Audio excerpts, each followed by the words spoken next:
Assalamualaikum warahmatullahi wabarakatuh. Selamat malam Pak Ihsanuddin.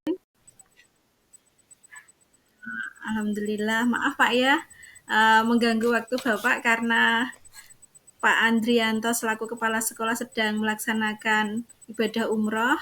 Jadi saya meminta waktu Pak Ahmad Ihsanuddin selaku wakil kepala sekolah SDN 2 Sendang Coyo untuk wawancara sebentar mengenai tentang pengambilan keputusan terkait dengan kebajikan etika ya Pak ya. Pak Ahmad Ihsanuddin, Pak atau dipanggil dengan Pak Ihsan ini adalah selaku wakil kepala sekolah dari SDN 2 Sendang Coyo. Pak Ihsan, saya mau berwawancara sedikit tentang ini Pak. Saya mendapat tugas dari Pendidikan Guru Penggerak tentang wawancara pengambilan keputusan terkait dengan etika yang ada di dalam kasus sekolah kita Pak. Yeah. Untuk kita mulai ya Pak ya, untuk mempersingkat waktu saja.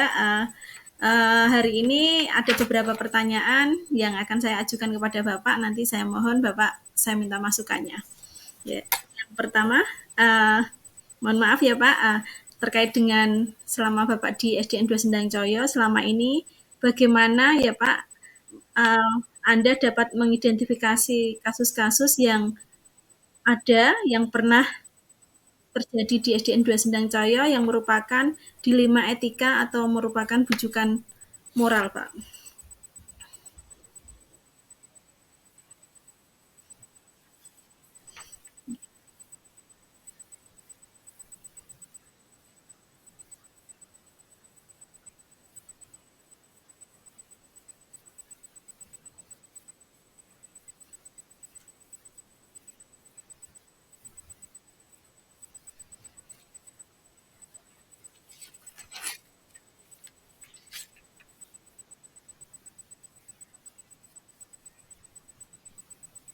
Ya, berarti kita melihat dulu Pak ya dari permasalahan itu ya Pak ya.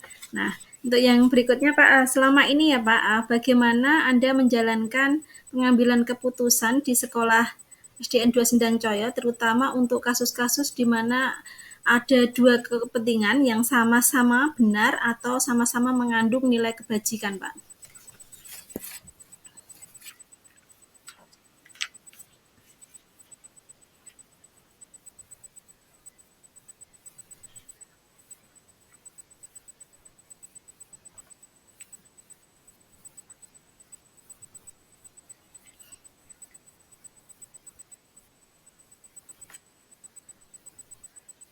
Berarti kita harus melihat berbagai sudut pandang ya Pak ya dari pertimbangan-pertimbangan yang ada ya Pak ya. Nah, untuk berikutnya ya Pak, langkah-langkah atau prosedur apa yang nanti biasanya Bapak terapkan dalam menangani kasus-kasus tersebut Pak?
Berarti ada tahapannya Pak ya, tidak kita harus langsung memutuskan gitu Pak ya. Nah, karena kita di sekolah itu kita berkaitan dengan orang banyak ya Pak ya, kepentingan banyak, betul sekali Pak. Iya betul Pak. Lalu berikutnya Pak Ihsan, hal-hal apa saja ya Pak yang selama ini Bapak anggap itu efektif dalam pengambilan keputusan pada kasus-kasus terutama kasus dilema etika Pak?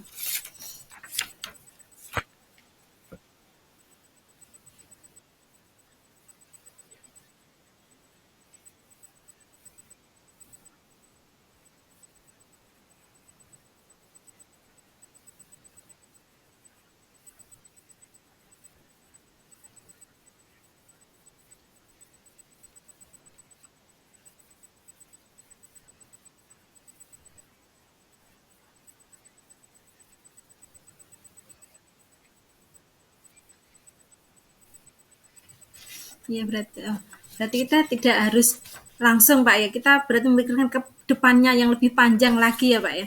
Betul.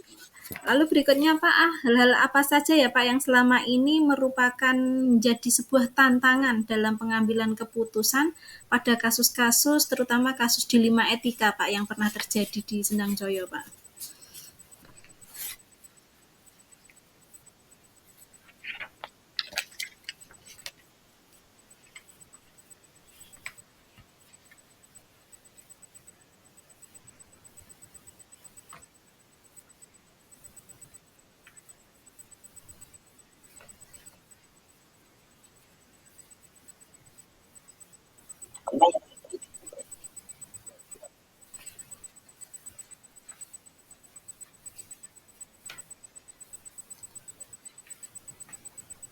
Berarti kita tidak boleh memihak salah satu orang ya Pak ya, atau mungkin salah satu itu. Berikutnya Pak, apakah Bapak memiliki sebuah tata kala atau jadwal tertentu dalam menyelesaikan kasus dilema etika ini? Apakah langsung menyelesaikan di tempat atau mungkin Bapak menjadwal dulu menyelesaikannya atau untuk prosedur seperti apa yang akan Bapak jalankan?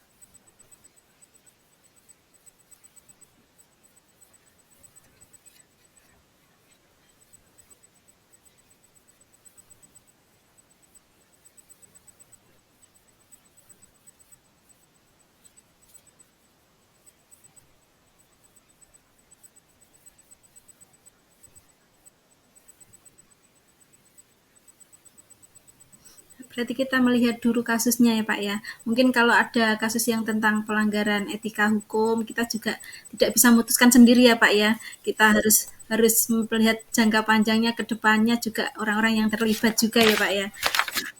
Berikutnya Pak ya, apakah Bapak memiliki sebuah ini apa Bapak ini seorang seseorang ini yang ada faktor-faktor apa saja selama ini yang dapat mempermudah atau membantu Bapak dalam mengambilkan keputusan, terutama dalam kasus dilema etika, Pak?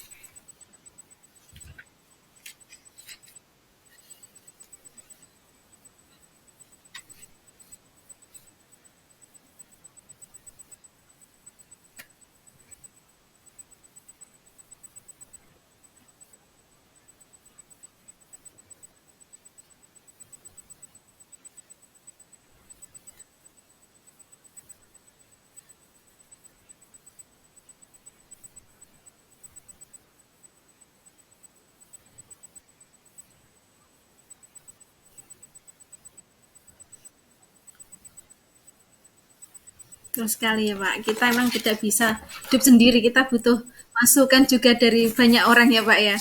Karena kita kan kadang masukan kita belum tentu baik di orang lain juga ya Pak ya. Betul sekali. Untuk yang pertanyaan terakhir Pak, dari semua hal yang setelah Bapak sampaikan, pembelajaran apa yang dapat Bapak petik dari pengalaman Bapak selama mengambil keputusan, terutama di kasus-kasus dilema etika Pak?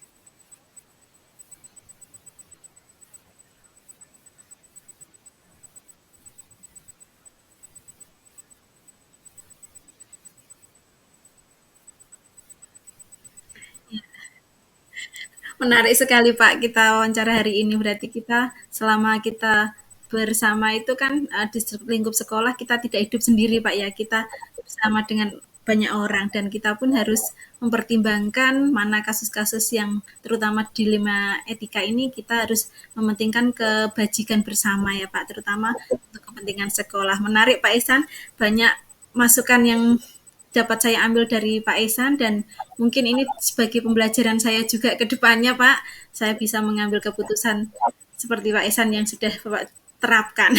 Terima kasih Pak Ihsan atas waktunya. Saya jadi saling sharing, saling bisa bekerja sama iya Pak. Terima kasih atas wawancara hari ini. Semoga kedepannya saya juga banyak sharing ke Pak Ihsan lagi. Iya betul. Demikian wawancara saya dengan Bapak Wakil Kepala Sekolah SDN 2 Sendang Jaya, Bapak Ahmad Ihsanuddin. Semoga dapat bermanfaat bagi kita semua. Selamat malam. Wabillahi taufiq walhidayah. Wassalamualaikum warahmatullahi wabarakatuh.